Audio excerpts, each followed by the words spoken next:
open up the Sefer and learn inside, we got to start with some stories. Why? Because the story opens us up to realizing what a privilege it is to learn from the Holy Sfarim of the Or Hachayim HaKadosh, of Chaim ben Attar, and that way when we open up, we mamish appreciate what a zechut it is.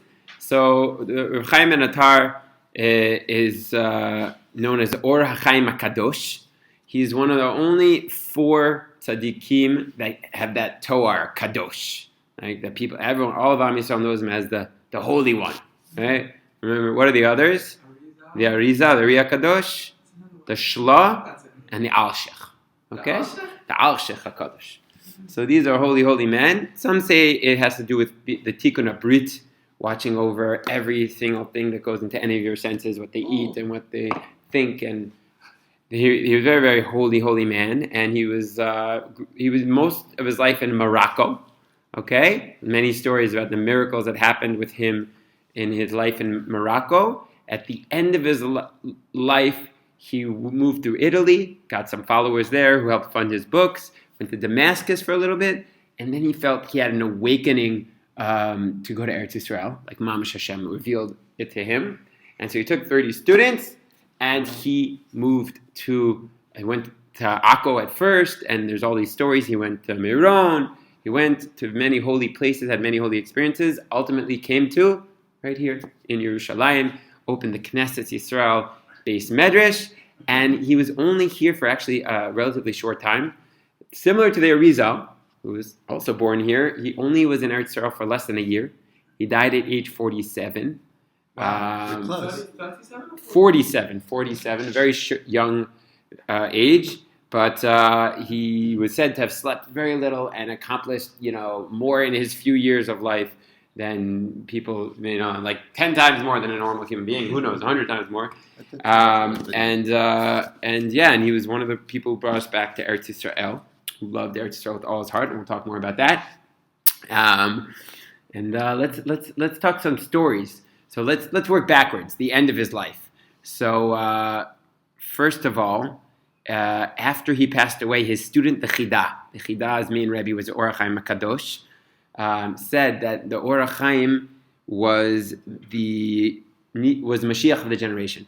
He had the potential to become the Mashiach, and we weren't Zoche, but he had that huge of a neshama. There's another story about when he was gonna pass, on the day he passed away. This is maybe the most famous story they tell about the Or Hachayim, that the Baal Shem Tov in the middle of Shalosh Shudas and Shabbos in the summer, and Baal Shem Tov lived around the same time as the Or Hachayim, and suddenly in the middle of Shalosh Shudas he stops. He says, "The Or Hamaravi, the light of the west, has been extinguished." And the Hasidim are like, "Rebbe, what are you talking about?" And after Shalosh Shudas, after Malav Havdalah, the Rebbe reveals that the Or Hachayim HaKadosh has passed away. So they say, "Rebbe, we checked into it. They Googled whatever. You're right, but how did you know that?" He says, "The sod of Netilat Yadayim was revealed to me. And the sod, the real deeper understanding of Netilat Yadayim, is only given to the tzaddik of the generation. And the Or Hachayim HaKadosh was the tzaddik of the generation, but he must have passed away because it came to me." And what is that sod? I'm not telling you guys. Because I'm not the tzaddik of the generation, so I don't really know. But that's the story. So apparently, there's some deep connection between the Baal Shem Tov and the Or Hachayim. They lived at the same time period, when the well springs were opened, like the Arizal writes, that during that time, the Zohar, I believe, writes, the well springs of Mashiach are going to be open during that time period. There's also stories that the Baal Shem Tov tried to come and meet Or Hachayim HaKadosh. He believed that if he would have met Or Hachayim HaKadosh, he would have brought the Mashiach. But the Baal Shem. I thought one of the name told us that Baal Shem taught the Baal Shem. Don't know. Didn't read that story. I don't know. Could be. But that's the story that I heard it from a bunch of different sources. So I think it's a real story. Anyways, he was not able, there was all sorts of michshol on the way, so he said it's a sign from Hashem that I'm not meant to meet the Or Hachayim Kadosh, but they say that they were the biggest sparks to help bring Mashiach. At the end of his life, one story goes that the Or Hachayim, mamish, the last week of his life, he was dressed, mamish, for the Mashiach. And he says, Chevra, let's go, let's greet the Mashiach. And the students were a bit perplexed. And then he says, wait. And he was sad. What happened? There was a man from Istanbul a rich man who had just done a terrible sin.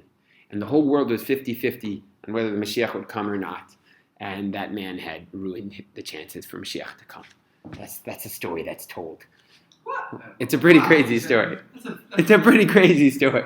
That the Mashiach could have come, but this one man sinned, and he, brought the scales of against Mashiach coming. But he could have been the Mashiach. He writes about the coming of the Mashiach. It could come in a miraculous way, or it could come in a slow way. And those are some end-of-life stories. Oh, another end-of-life story. This one's pretty famous. I just heard it on YouTube. On YouTube on the way here. I was schlepping the soup. But I've heard this story many, many times. The story is that the Baal Shem Tov, at the end of his life, he died very young, and he needed to provide a parnasa for his wife. So he said, don't worry. Actually, I think he had 2 wives, and his second wife, who had girls, he never had any children, any boys, but he had had girls. And with this wife, he said, sell my tefillin. A rich man's going to show up, sell my tefillin, and you'll have enough parnasa to get by. So, exactly as he said it would happen, it happened, and a rich man comes, and they buy the tefillin, but he gave a tzavah that when you're wearing my tefillin, you have to only think holy thoughts and only speak about divrei Torah. And so it was, he bought it, and as soon as he put the tefillin on, he had this clarity, he had this dveikus with Hashem. His davening was on a whole different level, and everything was amazing. And then he would take it off on Shabbos, and he just felt like the Orach Chaim's neshama was mamish with him. But one time, at the end of davening, a guy comes over and started discussing business, and somehow he got caught into the discussion, and he spoke Torah with Orach Chaim, and spoke not Torah with Orach Chaim's tefillin on, and he didn't feel it anymore. And he had the tefillin checked out to see what's wrong, and the tefillin had no parchment in it anymore. It had completely gone. So that's, if that's the story they tell about the tefillin of the Orach Chaim, then all the more so the actual Orach Chaim. And I'm trying to think what other stories touched my heart. Well, maybe we'll get back to stories about the Orach Chaim's himself, but I want to tell maybe 2-3 stories about his grave. I've always found these stories very fascinating. Yeah? Where is his grave? Sorry, I missed the introduction. Is this at his, how it looked? This is his Beis Knesset. I don't know if it's exactly the way it looked, but I think they tried to do it. That's where he sat and learned. Right there. That's the mikvah that he used to immerse in, that they found. There was a tradition of a mikvah. They dug down and they found a mikvah. And the story that the Gabbai just told me is that he used to go to the mikvah even after going to the bathroom. Like a number 1, not a number 2. And so he didn't want to have to go through an impure place from the bathroom to the shul, so he built a mikvah into his house. So my wife just asked me if we should get a mikvah in our house. So, I'll have to see if they'll let me buy this place. Probably not. but that's the mikvah, the blue light. That's crazy that there was a tradition of a mikvah. They found the mikvah. It's mamish, a mikvah under our feet. And this is the shul that he learned in. That's the place where he used to learn in. And this is where he wrote his holy commentary on the Torah, where we are sitting. This is the shul. That's why we're standing in here. So all that's pretty crazy. A few things about his grave site. His grave site is very close to here in Har HaZeitim. Thousands of people, I think 30,000 people go on his yard site in July. And actually, I was thinking of going and davening there, but I didn't feel connected enough. Like, I felt like I would be using him if I just went there without learning his Torah. So this year I've been trying to learn more Orach Chaim. For a while, me and Daniel had a chavruta, and we were learning in the summer Orach Chaim. I actually have this book. I once saw on a bookshelf, and I really wanted it because it's English Orach Chaim. And then I saw that this people in Sfat, the Druries, had 2 sets of it. So it's very chutzpahdik. And I said, can I have the second one? Because what do you need 2 for in a base medrash? And they're like, sure. And as long as I learn it. So that's why I have this English Orach Chaim. Although I was preparing for this year, to learn it in Hebrew, and it's so much better. So much better in Hebrew, honestly, because you taste the original way that he spoke it. So that's some of my connection to the Orach Chaim Kadosh. Anyway, so the Tziyun. So it's said, this one I'll read inside. Rav Pinchas no, it's not in here, but basically, there were great rebbes that said that one of the best places where your tefillah can be accepted in the whole world are the tziyun, the gravesite of the Or HaChaim HaKadosh. There are many miracle stories, in particular with people trying to have children, where I've heard a story about the Chazon Ish, who was a woman who was very meticulous in checking like 10 times for the rice, and she asked for a bracha. He said, "What would you like?" "I want 17 years. I'm trying to have children, and I can't have children." And he said, "I'll give you a bracha." He said, "No, I don't want a bracha. I want a havtacha. I want a promise that you're going to have. I'm going to have children." The Chazon Ish says, "I can't do that." He said, "What do? I need that." He says, "Go to the tziyun of the Or HaChaim HaKadosh. That's a special place of tefillah." The Chazon Ish says this? Yes, that's the story. And this was 1944. It's documented. And she ended up having children 9 months later after davening. It was like dangerous. There were all sorts of dangerous neighbors around. She risked her life. She did it. And she had a child. Similar stories told. I've heard that story about different types of people. Even a modern guy, a Chabadnik guy, the Lubavitcher Rebbe talks about the Or HaChaim. And he would go learn every Friday by the Or HaChaim's kever. And one time, there was like a terrorist who tried to kill him, and he screamed out to Hashem, and the terrorist ran away. Like this is like 5 years, like in the last couple of years, I heard that story. Another story about the tziyun that's very, very famous is that between 48 and 67, the Jordanians were knocking down a lot of Har HaZeitim and making their like hotels, and they did it. In the end, they knocked down a lot of Har HaZeitim and they built up on it. And they're driving towards Or HaChaim HaKadosh kever, and the engine stops. So they sent the next week another guy. So the tractor flips over, and the guy sadly dies. And they got the point. So they didn't knock over that area of the grave. And you could see by the kever, apparently, that it still looks like they're about to knock it down and make it into a road.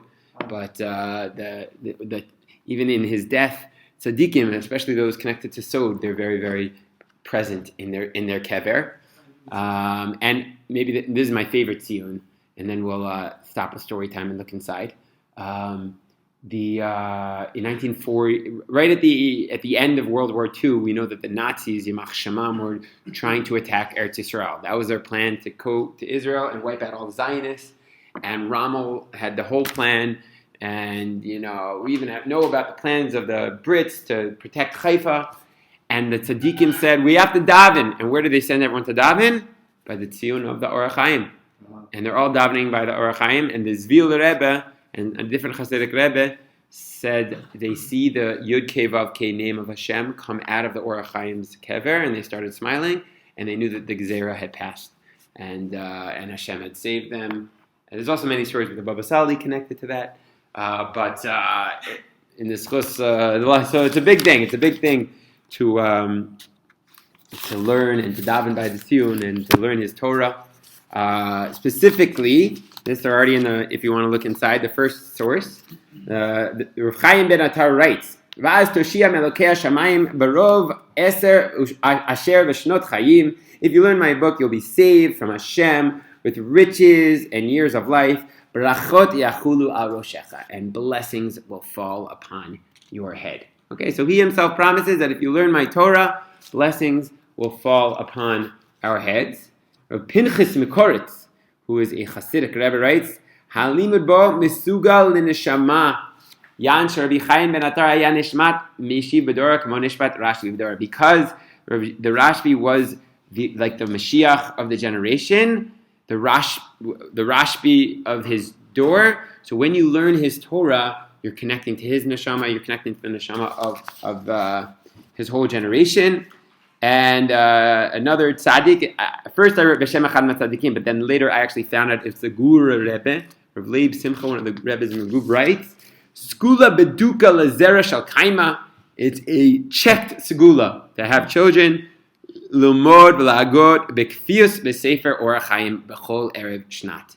To learn every night or every day, some people do, or once a week. There are different amounts that I've seen in this forum, but to make a kvius and learning Or HaChaim is apparently a segula to have children.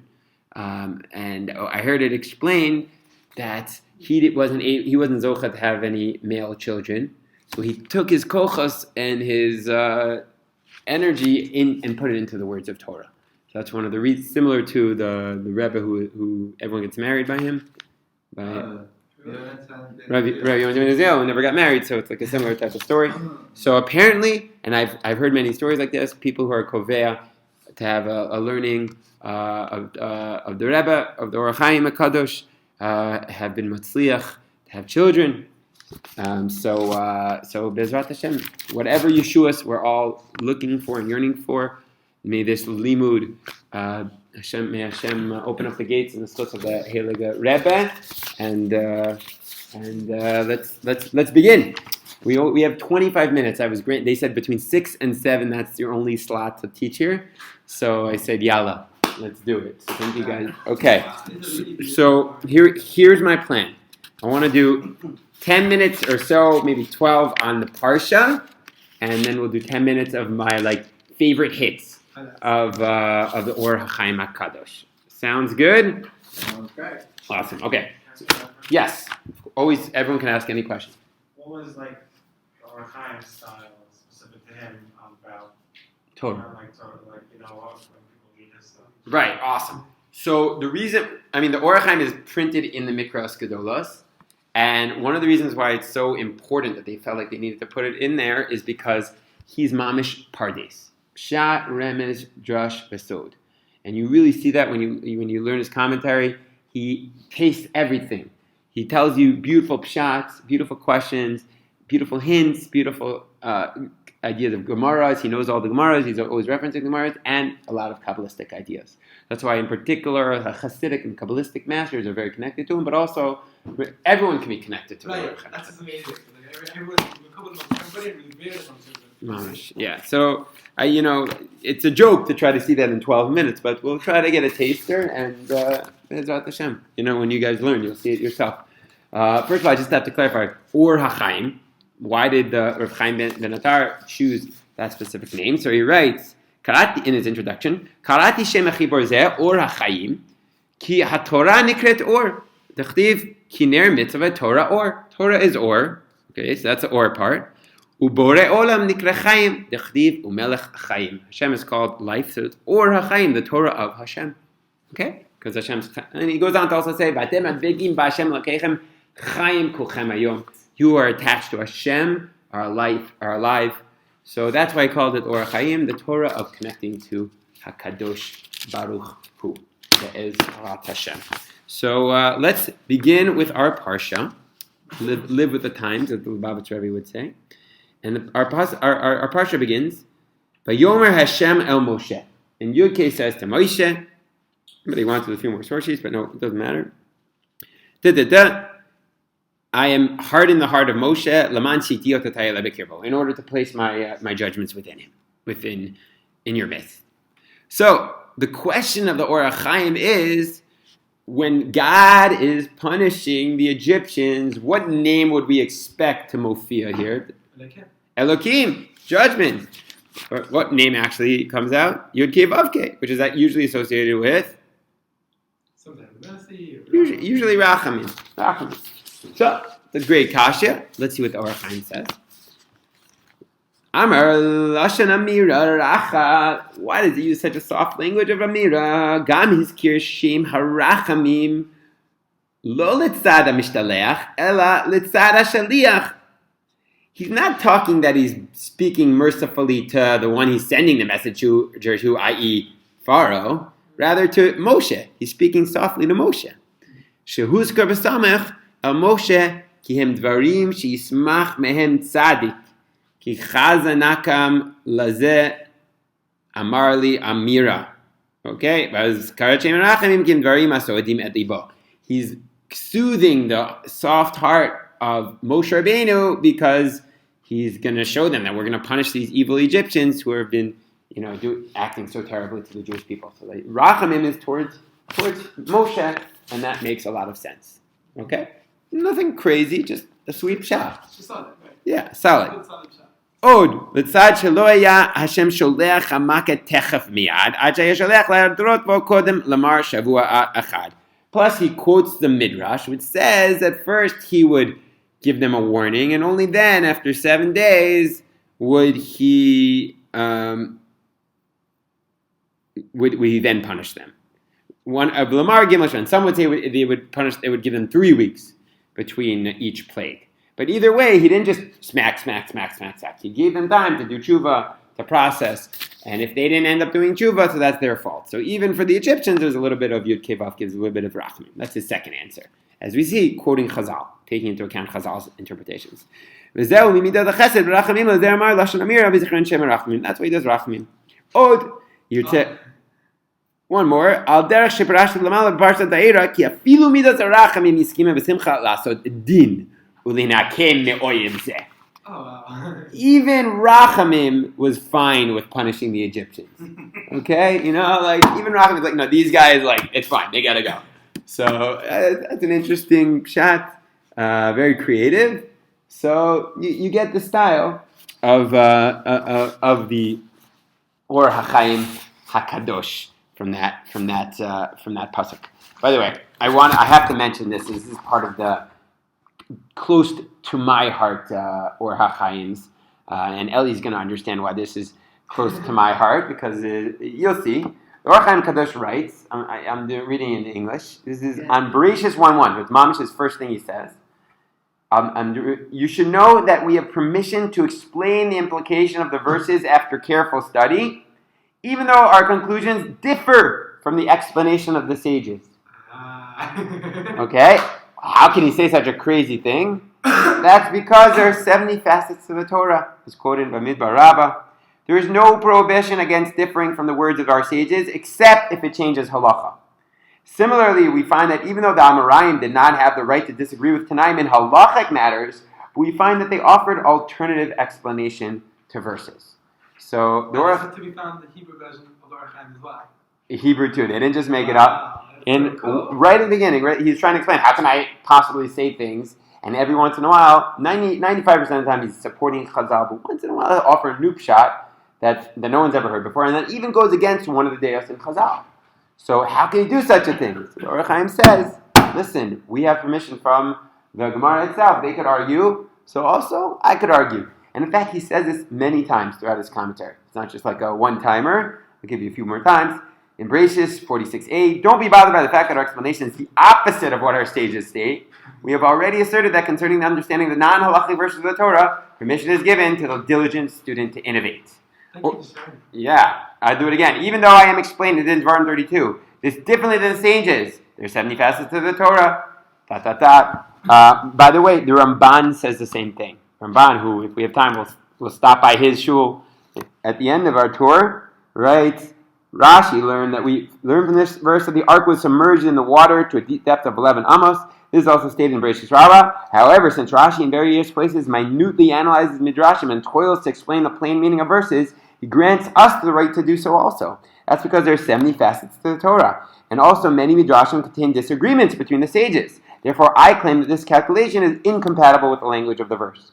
So the Ramban also is saying that since the Chazal themselves sometimes argue amongst themselves, so I too have the ability to every once in a while argue when it comes to a Gadata or come up with new interpretations. Okay, so you will see that occasionally in the Or Hachayim, that he has new ideas. Obviously, one could argue that this is only true if you're a big Torah scholar. Okay, even in one Or Hachayim, it's clear from this midrash that the permission has been granted for Torah scholars to explain, but lav dafka you and me, Joe Schmo, to make up whatever we want and say, oh, this is a pshat. That you could argue about that, but the Or Hachayim at least says that if you're a Torah scholar, you have to mechadesh some things. Okay, let's keep going. That was an important side point.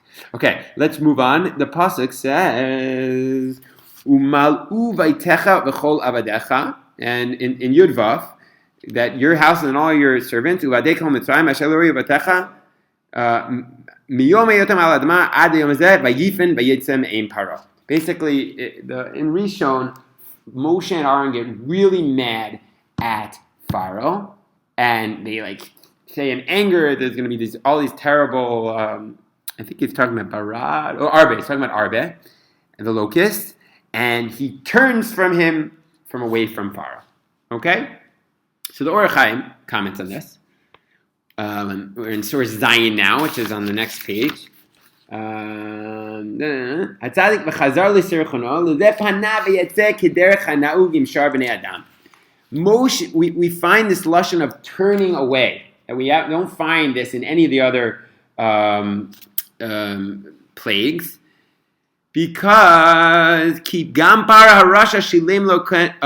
because Paro had already promised that he's gonna do tshuva and let the Jews go free, and now he turned back on his word. So in this, Moshe turns in disgust because he's like going back to his filth. And so that's why in this specific plague, Moshe and Aaron turned away in disgust. Now Paro got back at Moshe. So that's why later Paro gets really angry at Moshe and Aaron. He kicks them out because Moshe and Aaron were really chutzpahdik to Paro. So now Paro's chutzpahdik back to them and kicks them out. So when they asked him to come back and daven for Arba, Amar lehem chatati lashem vilachem. So that's why later Pharaoh says, oh, I've sinned to God and I've also sinned to you, because he kicked them out of the palace angrily. So he's connecting all the dots to all these different little nuances in the psukim and making a whole beautiful story out of it about the relationship that's the not so good relationship between Pharaoh and Moshe and Aaron. So these are like cute, not interesting, close reads of the text. Let me give you 2-3 more examples of that. The pasuk goes on, Yud Chafei v'yomer Moshe gam ata titen b'yadinu zvachim v'olot v'asinu l'Hashem Elokeinu. And Moshe says, you too are going to give us sacrifices, korban zevach and ola and olot, and we're gonna use them to offer sacrifices up to Hashem our God. Okay, that's what Moshe and Aaron say in anger to Pharaoh. The Or Hachayim comments, gam ata titen b'yadinu kasher ech yish'al Eved Hashem zivchei Elokim mi'ish bazui v'tameh asher yerim pi bekadosh Yisrael nosef al yito nachri chafetz Hashem. So basically, question: how is it possible that an Eved Hashem, a holy man like Moshe Rabbeinu, would take sacrifices from a disgusting, impure man like Pharaoh? In addition to the fact that he's a non-Jew, v'zevach Rashayim, and God hates the korbanot of wicked men. Fine, they can give a korban, a non-Jew, the Gemara in Chulin says, but you can't borrow a korban from a Gentile. That's against the halacha. Okay? So this is an interesting example where the Or Hachayim is asking a shaila based on what? Based on a later Gemara, a later halacha. The assumption being that Moshe Rabbeinu is, living aligned with the Gemara's, with the dinim in the Gemara, okay, which is an assumption, but it's a common thing. You'll see in the Or Hachayim's commentary that he does try to align the laws of the Gemara and halacha with the actions of the avos. Okay, not everyone is involved in doing that. The Rashbam, Ibn Ezra are not too concerned with that, but you will find some like the Ramban who do try to do that. So Or Hachayim definitely does try to make them aligned. So he says, so what he says, Achen divrei pi chacham.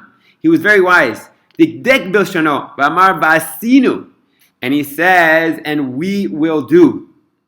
Shaya lomar lasot l'Hashem Elokeinu. He should have said that we're going to bring korbanos to Hashem Elokeinu.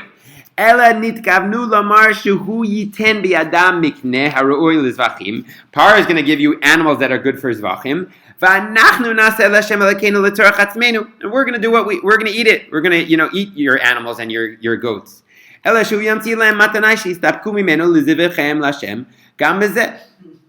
basically he's going to end up taking their own personal sacrifices, their goats and cows that they're going to offer to Hashem. And they're going to take the goats and the cows of Paro and use it to eat and whatever. So that's why the pasuk doesn't say that they're going to offer up the sacrifices to Hashem, but rather basinu. We're gonna do it for our own needs. Okay, so in that way, he kind of reads into Moshe's words, a very careful reading of so it doesn't contradict the halacha that we know today. Okay, I thought that was just an interesting example. He'll very often try to do that and shed a different little light on the pasuk. Okay, let's do another one. Pasuk. Right at the end, this is the last one on the Torah. Okay, I didn't have a chance to read through the whole parsha, so I took some from the beginning, some at the end. So I'll give you guys 2 more Torahs on the parsha, and then I'll give you my best hits. So this one's very relevant for our lives. The pasuk said, "Vayulaot al yadcha," and you should place tefillin as a sign on your hand. Utotafot beinenecha, ki b'chozek yad otzienu Hashem mitzrayim. Because you have to put on. I believe it's the last pasuk in our parsha. The mitzvah of tefillin as a zecher for the Hashem taking us out of Egypt. Okay, and we all know the Gemara in Chazal, the drasha of Chazal, that what hand are we supposed to put the tefillin on? The one that you don't use. Right, the weaker hand, and that's from the drasha of Yad Ka. Okay, the weak hand. But Or Hachayim is going to find a different reading. So Or Hachayim writes in source Yud Aleph. Rabbeinu Zal Gemara Menachos Lamed Zayin Amru Yad Ka Yad Keha. Chazal tell us Yad Ka refers to the weak hand. Shu Yad Small. B'tzarech ladat Madua lo bachar Hashem b'Yad Yamin lasot bo mitzvah ki hu mishubach. Wouldn't it make more sense for us to put tefillin on the right hand? That's always a strong, praiseworthy hand. We always do things with our right hand. Rabbeinu Amra liot mechaven keneged alev shebetzad small. V'divrei emet. Our rabbis say that the heart should be towards the left, and they are correct. But I want to give another reason. The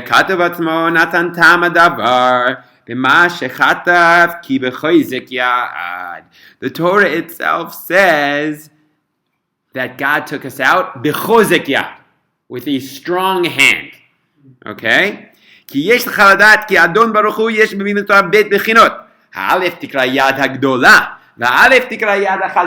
One hand is the gadol, and one hand is the strong. So yad hagdola, what's the gadol hand? Which hand is the big one? The right hand. Gadol is chesed, right?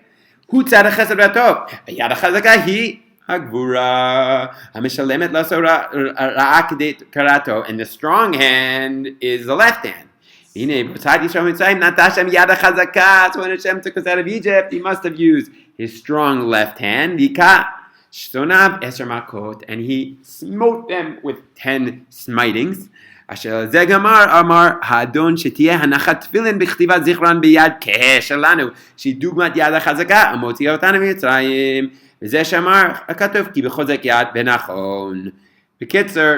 that's why we dafka do it on our left hand as a reminder for the fact that HaKadosh Baruch Hu took us out with His left hand, with His strong hand. Right? Isn't that a beautiful shot? And it's like, how come I never heard that? How come that's not like in all the books? But the Or Hachayim is Machadesh, a gorgeous, very relevant Torah that every time we're putting on tefillin, we can think of that God's strong hand taking us out of Egypt with a lot of love. Okay, if he comes a little late, and I have my favorite Torah on the Parsha, but it's kind of lengthy, I'll have to say it outside. But first, let's run through for the next 5 minutes my best hits. Okay, which means I had a little bit of time, and I tried my best to find some really cool Or Hachayim that I connect with. So let's just go for it. L'chaim, ready? Okay, awesome. I'm actually going to record this. Gewalt. Wow, Eddie likes it. Oh. Okay, in zero particular order. Boom. Mezuzah. Ki tavo. The Or Hachayim writes, the reason we have mezuzah, not like the Ramban writes, is symbolism to remember Egypt. And no. Keneged ha-mezuzah, umram b'sefer Zohar, shekama kitot ha-klipa nirta'im birotam shem shakai al-petach Beit Yisrael. The Or Hachayim says, when the klipot, the negative energies, start to come into your house, if you have a good, strong mezuzah, it's like a guard and bodyguard, a bouncer, and it bounces away the negative klipos. Okay, so there's a lot of Gil Locks actually lives right here, and he has all sorts of crazy stories I could tell you about magical mezuzahs protecting people and there are people who could read mezuzahs and see all the things that are happening in your life. But the Or Hachayim is definitely in that Kabbalistic camp metaphysical stuff is happening with your mezuzah. It's not just symbolical. So that's classic Or Hachayim. Let's talk about Shechina. So, by the way, the Or Hachayim is the source for the inyan of writing a letter by the Kaisa. He apparently, there's a story that he told someone to go write a prayer at the Kotel where the Shechina can be felt in a special way, and to write a letter to Hashem there. I don't know about putting it in the wall, but to write a letter at the wall, there is a story like that. So that's the oldest we have on record of someone writing a letter at the Kaisel. But if they didn't put it in the wall, what did they do with it? I'm not sure. Oh, okay. I don't know. But apparently the minhag eventually, happened to put it in the wall. I don't know where that came from, honestly. But he feels like the Kotel is a higher level of Shechina, of people. What does that mean, Shechina? So he writes, Yesh hadragot ein nisbar lahem lashrat Shechina. There's many different levels of Shechina. Okay, it's not like every day we daven Hamachazir Shechina to L'Tzion. Hashem should bring the Shechina back to Zion. So that means that it could be at 1 to 10, it could be at 4.4, it could be right now when we're learning Torah in the Or Hachayim, so we're like raising the Shechina a meter. Okay, when you do a sin, you lower the Shechina a meter. So that's the Or Hachayim. It just makes that clear. And sometimes the light is stronger and sometimes a little weaker, but that's what we mean when we say the Shechina. God's presence is manifest in a stronger way. Gewalt. Let's talk about Avas Eretz Yisrael. He loved Eretz Yisrael. He writes, "V'amar bar Tachem hi Eretz Kedosha ki sham makom hashchina." Why is Eretz Yisrael special? Because that's the place of the Shechina. That's where you can feel God's presence. Like the Ramban says, he says when he came to Yerushalayim, he mamish felt it. He felt it in a very physical way. I've actually met people who say when they go to the Kotel, they're like, they see energies in different colors. It's like a real thing. So what's special about Eretz Yisrael? The Shechina. Nothing. That's the main thing. The Parshat says, "Asher Hashem Elokecha doresh, diktek lomar tivat Elokecha la'ir ki shevach haaretz hi kishem miyached elukuto al Yisrael." The beauty of the land is when Hashem is on the land. Aval bezman Yisrael golim mein Shechina betocham ein shevach kol kach la'aretz. But when we're not here and the Shechina is not here, not such a special place. It's only when we are here and the Shechina is here that Eretz Yisrael has its unique properties. Again, similar to the Ramban, who writes it like that. The pasuk says, "V'haya ki tavo el haaretz." V'haya. We mentioned this. What's v'haya a lashon of? Bad things. That's v'yihi. V'haya is joyous. I love this one. Amar v'haya lashon simcha la'ir she'ein lismach ela b'yeshivas haaretz. There's no real joy except settling the land of Israel. Gewalt. Al derech amal az yimales chok pini. Only then, when Mashiach comes, will we mamish feel the true joy of Eretz Yisrael. Okay, this is a picture of the Tzionis. Forgot to show this. What else? Wait, I lost my notes. Hold on. This one was Geshmak, base medrash. Okay, this is good musar for me. The Or Hachayim writes, "Habayit asher yadam shomer neshama merivach hi beit medrash." You want to guard your soul? Go to the base medrash. That's the biggest protection for a yid.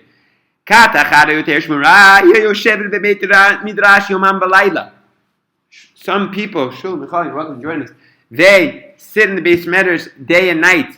Al yatzei ish mipetach lador bezoya katash mura mikora ki ein la makom shetitare mimeno ki hanashama ki yitzer ninu nichnas l'sham. If you're sitting in base medrash all day, then the Yetzer Hara has no chance. You're in good shape. Okay? I don't know if this applies nowadays with iPhones, but say it in the Or Hachayim times, you're in the base matters all day, you're in good shape. The second kat, I'm just looking for my source sheet. Hold on. And you got Lisa Midrash. We should be in source Yud Gimel. 1 second. The story. So the second source. Let's say a person makes a kvius in base matters. He learns morning seder, then he goes to business. So that person, because he made a set time learning Torah in base matters, he's still guarded over. He has something guarding over his soul. And there's one group of people that have forgotten to spend time in base midrash. Oi, ha'oyev hu ha'yetzer hara matza makom lakum alav v'hikahu ki ein lo shmira. This guy is in trouble, and the Yetzer Hara is almost guaranteed to be, getting that guy because he didn't make a kvius in the base medrash. So actually, when I saw this, I was, it was Corona, and I was basically, learning at home a little bit in the Rova, And I went one day to Yeshivat Kotel and I was learning the Hachayim. I was like, okay, fine, got the message, loud and clear. I got to start making kfiyas in the base measures. So kfiyas is like a set time. Like kavua. A set time. Okay, I'm skipping ahead. And I'm skipping to the last source sheet, Yud Zayin. I'm talking about pain. This is not such a crazy chiddush, but he writes, "Be'emsas yisurim yizdakaku anefashot v'itbaru nitzotzei hakdusha." When you go through painful experiences, it purifies your soul and raises holy sparks. Kederech sheitbaru be'emsaut ayisurim tigamer hachanata kigmar bishul priya gafen shebam ha'anavim. The last stage in preparing your soul, to perfecting your soul, is pain, is afflictions. And it's like the last stage in making wine. You need to cook the grapes in order to make the wine, something like that. So we need to go through hard experiences in order to mamish get us to our holiest places. Tefillah, the pasuk says, this is a creative one. V'atem tacharishun, and you be quiet. Right? The Am Yisrael is by Yamsuf, and HaKadosh Baruch Hu tells Moshe Rabbeinu, I think Hashem tells the people, you be silent. V'atem tacharishun limidat adin, perish tirbu b'tefillah lashmiya b'maram kolchem lachrish limidat atalayim aleichem. So Imamish switches it. He says, don't be quiet. Rather, quiet the Yetzer Hara, the midat adin, by screaming out to HaKadosh Baruch Hu. When you scream with all your heart, you mamish quiet the judgment. So he says Jewish people actually should have been davening with all their heart, which is a bit of a chiddush, a breast of a Torah, but it's definitely very creative. The pasuk says, "Hine tzakat bnei Yisrael ba'alai, yesh hadagot b'tfilot hamusagot lefnei hanetar, yesh mem hamivim otam mishartei elyon umisigim otam lefnei shitbarach." Some davenings you need angels to take them and bring them up to the heavens. Okay, it's also very Rabbi Nachman. Yesh mem shem meulim sheyesh mem koach she'en tzrichim emtzai lagiam lefnei bara elhem ma'atzmam nigashim lefanav lezeh amar na'alai bli emtzai. When the Jewish people screamed out to Hashem, it didn't need a malach, it didn't need an angel, it just went straight to the heavenly realms. Like the Karliners, and like Rabbi Nachman says about Hidbodedus, when you go to the fields and talk to HaKadosh Baruch Hu, that also goes straight to the heavenly realms. So Gewalt. So that's what the Rebbe says. And Birchat Kohanim. I love this Torah. Maybe we'll one of our last Torahs. The pasuk says, my parsha, Yivarechecha Hashem v'yishmerecha. Everybody's trying to figure out Yivarechecha Hashem again. What's the v'yishmerecha? What are we trying to guard over? So the Rebbe says, Kol kach tiyel dolat habracha ad sheyistarech Hashem l'shomrecha v'lo yisavev me'abracha kederech pintochal v'savata v'chule. What happens when we start getting brachas and blessings and food and all these delicious things? We start going off the derech, right? We like Vishman Yishun Maivat. We start, we start eating and kicking and rebelling. It's a problem of our generation. So we need a shmira. After we have the bracha, Hashem should bless us to make sure that we, go to the base medrash and don't go crazy and keep the blessing that He's giving us with our soul. Okay, so that's the V'yishmerecha. Yivarech Hashem V'yishmerecha. It's mamish pshat. Mamish pshat. And by the way, I didn't say this story. It's a very famous story about how he would never work. You guys know the Hachayim, the lion's den story? No. Okay, so I have to tell you the story. There is machlokas if it actually happened to him or his grandfather, but either way, it's an awesome Torah because they tell it about him. So it's a crazy Torah, crazy story. This is the story of the Hachayim in the lion's den, just like Daniel. The Hachayim, Hakadosh, was very makbid that he would only work for a few hours a day, and as soon as he got enough money, he would stop working and go straight to base medrash. Okay? But he was an excellent worker, and once the king found out about his work, and he demanded that he make beautiful jewelry for the whole royal family, and the Or HaChaim says, nah, I work for the King of Kings. Ain't like that. I got my kiyas. I got to learn Torah. That's much more important. So the king says, all right, come with me. And they said to the lions. And they made sure the lions did not eat for many days. And the Or HaChaim says, no problem. Could I just bring my svarim? And so he says, okay, maybe there'll be good extra food and my tefillin shirt. And he's sitting there and he's learning and he's steiging, and the lions are just like having a chabura with him, sitting and learning and davening. And eventually, after a few days, the king comes and sees what's going on, and he figures out there's a pretty holy guy, and he asks for a bracha from the Rebbe. Wait, but the Rebbe give him one? I think he did. It's different gears to the story. That'd be crazy if he did. I'm not even sure if it happened to him, but they tell this about the Orach Chaim, so clearly it's he was very makbid to have his set times for learning Torah. It could have happened to him. And Ya'er Hashem panav alecha per shelo yeh masach. What does it mean that Hashem should shine upon you? Shelo yeh masach hamavdil ben Yisrael la'avim shabashamayim. Nothing should separate us from our Father in the heavens. Shebezeh yeh or shchinato al Yisrael. That the Shechina wants to shine on us. The Shechina, the light's always there. The problem is we create masachim through our overindulging in gashmias and sins. So the Ya'er Hashem panav alecha is simply Hashem should remove the masachim, the things that are holding us back, and then the light will mamish shine into our neshama, and we'll feel the presence of HaKadosh Baruch Hu. So I am tempted to say more Torah, but I feel bad because the guy might be waiting outside. So may our limud tonight be a big segula for every single person here. And may the Orach Chaim's neshama protect us. And I